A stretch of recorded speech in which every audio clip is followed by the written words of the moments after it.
Bismillahirrahmanirrahim. Assalamualaikum warahmatullahi wabarakatuh. Pada video kali ini saya akan menjelaskan tentang koneksi antar materi modul 2.3 coaching untuk supervisi akademik.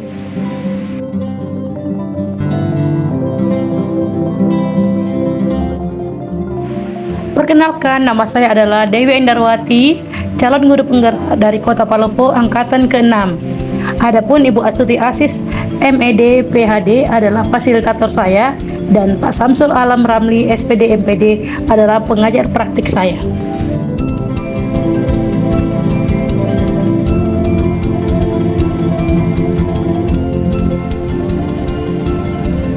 Tujuan pembelajaran khusus pada materi kali ini adalah calon guru penggerak dapat menyimpulkan dan menjelaskan keterkaitan materi yang diperoleh dan membuat refleksi berdasarkan pemahaman yang dibangun selama modul 2 dalam berbagai media.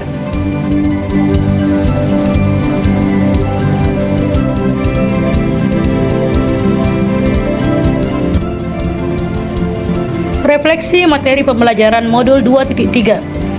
Coaching adalah sebuah proses kolaborasi yang berfokus pada solusi berorientasi pada hasil dan sistematis, di mana coach memfasilitasi peningkatan dan performa kerja, pengalaman hidup, pembelajaran diri, dan pertumbuhan pribadi coaching. Paradigma berpikir coaching adalah fokus pada pokok yang akan dikembangkan, bersikap terbuka dan ingin tahu, memiliki kesadaran diri yang kuat, serta mampu melihat peluang baru dan masa depan.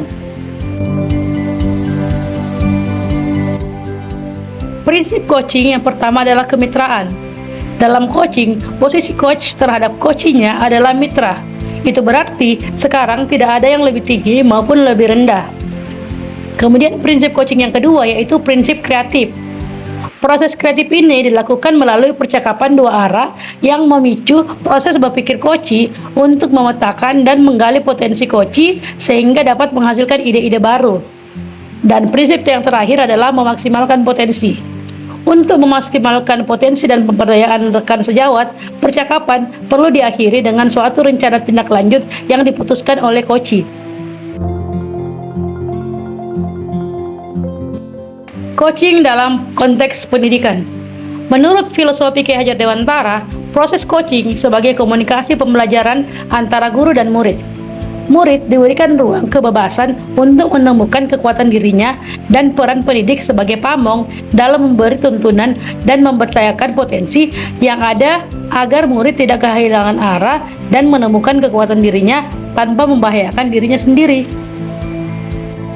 Berikutnya adalah sistem Among. In Ngarso Suntolodo, In Madya Mangunkarso, dan Tutwuri Handayani menjadi semangat menguatkan keterampilan komunikasi guru dan murid dengan menggunakan pendekatan coaching. Tutwuri Handayani menjadi kekuatan dalam pendekatan proses coaching dalam memberdayakan kekuatan diri pada murid. Kompetensi inti coaching ada 3, yaitu yang pertama adalah kehadiran penuh. Kemampuan untuk bisa hadir secara utuh bagi coach sehingga badan, pikiran, hati selaras saat sedang melakukan percakapan coaching. Yang kedua adalah mendengar aktif. Seseorang yang baik akan mendengarkan lebih banyak dan lebih sedikit berbicara. Fokus dan pusat komunikasi ada pada diri coach, yakni mitra bicara. Dan yang terakhir adalah mengajukan pertanyaan berbobot. Pertanyaan yang diajukan dapat menggugah orang untuk berpikir, menstimulasi pikiran coach, memunculkan hal-hal baru yang mengungkap emosinya. Alur percakapan Tirta dalam proses coaching yaitu yang pertama adalah T. Tujuan. Menyepakati topik pembicaraan dan hasil pembicaraan. Berikutnya yang kedua adalah I. Identifikasi. Menggali dan memetakan situasi saat ini dan menghubungkannya dengan fakta-fakta yang ada. Berikutnya R, yaitu rencana aksi, mengembangkan ide untuk alternatif rencana aksi atau solusi. Dan TA atau tanggung jawab, yaitu berkomitmen akan langkah selanjutnya. Supervisi akademik dengan paradigma berpikir coaching. Supervisi akademik perlu dimaknai secara positif sebagai kegiatan berkelanjutan untuk meningkatkan kompetensi guru sebagai pemimpin pembelajaran yang berpihak kepada murid. Prinsip supervisi akademik dengan paradigma berpikir coaching meliputi kemitraan, konstruktif terencana, reflektif, objektif, berkesinambungan, dan komprehensif. Siklus-siklus dalam supervisi klinis pada umumnya meliputi 3 tahap, yaitu pra-observasi, observasi, dan pasca-observasi. Pengalaman reflektif terkait pengalaman belajar. Emosi yang saya rasakan saat mempelajari materi ini adalah semakin bersemangat untuk lebih giat belajar dan mendapatkan pemahaman yang baik tentang coaching untuk supervisi akademik. Selain itu, saya tertantang untuk memperbanyak praktik coaching dengan murid dan rekan sejawat agar mendapatkan keterampilan yang baik sehingga kedepannya bisa melakukan coaching untuk supervisi akademik.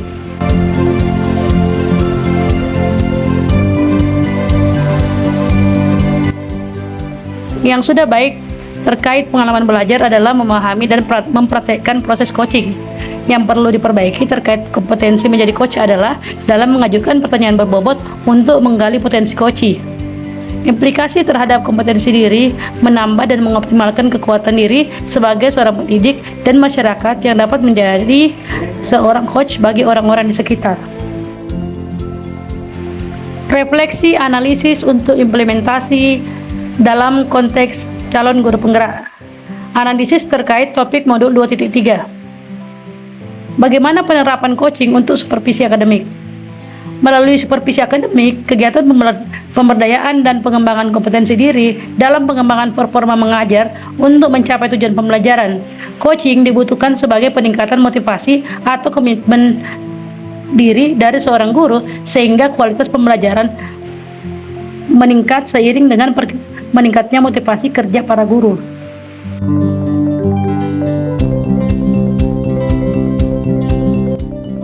Coaching sebagai kompetensi pembangun kemitraan. Kemitraan dalam menjalani proses coaching dapat dibangun dan membuka peluang akselerasi kesadaran yang mendorong tindakan aksi manakala dilandasi kepercayaan coachee kepada coach. Dalam prosesnya, kita tidak perlu memandang kesenjangan jabatan karena dalam supervisi akademik terjadi proses kolaborasi antara supervisor dan guru. Tantangan implementasi coaching di sekolah. Supervisi akademik seringkali dilihat sebagai sebuah proses yang bersifat satu arah, apalagi jika supervisi akademik ini hanya terjadi 1 tahun sekali pada saat awal tahun pembelajaran. Supervisi menjadi sebuah tagihan atau kewajiban para pemimpin sekolah dalam tanggung jawabnya mengevaluasi para tenaga pendidik.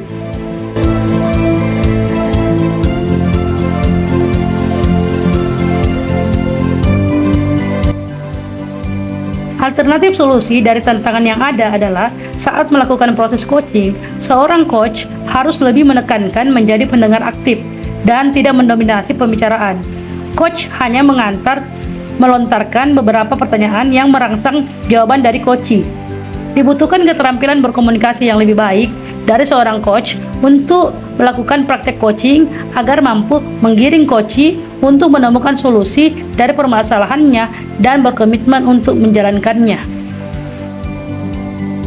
Koneksi antar materi, modul 2.1 pembelajaran berdiferensiasi, modul 2.2 pembelajaran sosial emosional, dan modul 2.3 coaching untuk supervisi akademik adalah pembelajaran yang berpihak pada murid, agar nantinya diharapkan murid memiliki profil pelajar Pancasila pada dirinya. Koneksi antar materi, modul 2.1 pembelajaran berdiferensiasi. Dalam pembelajaran berdiferensiasi, diadakan pemetaan kebutuhan belajar murid, yaitu kesiapan belajar, minat, dan profil belajar murid. Pemetaan ini digunakan coach sebagai data awal dalam proses coaching, sehingga murid sebagai coachee mampu mengoptimalkan potensi yang ada pada dirinya serta menemukan solusi terbaik dari permasalahannya. Koneksi antar materi, modul 2.2 pembelajaran sosial emosional. Ada beberapa hal yang harus dipahami dalam kompetensi sosial emosional, yaitu kesadaran diri, manajemen diri, kesadaran sosial, keterampilan berelasi, dan pengambilan keputusan yang bertanggung jawab. Kecerdasan sosial emosional digunakan seorang pendidik sebagai coach dalam proses coaching terhadap coachee agar terjadi pengendalian diri dan emosi coach dan coachee serta menimbulkan rasa empati, sosialisasi, serta pengambilan keputusan yang bertanggung jawab.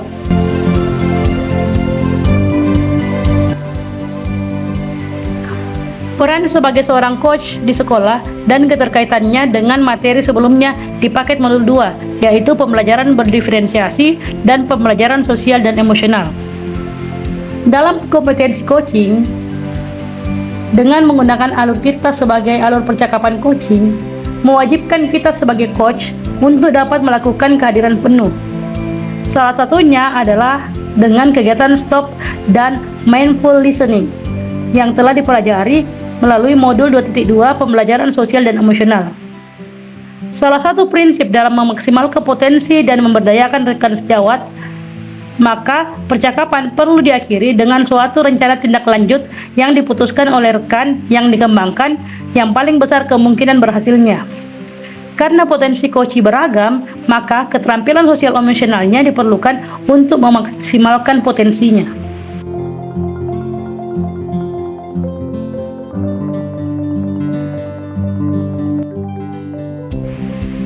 Demikian video koneksi antar materi modul 2.3 coaching untuk supervisi akademik. Jangan lupa like, komen, subscribe, dan bunyikan lonceng notifikasinya. Terima kasih. Assalamualaikum warahmatullahi wabarakatuh.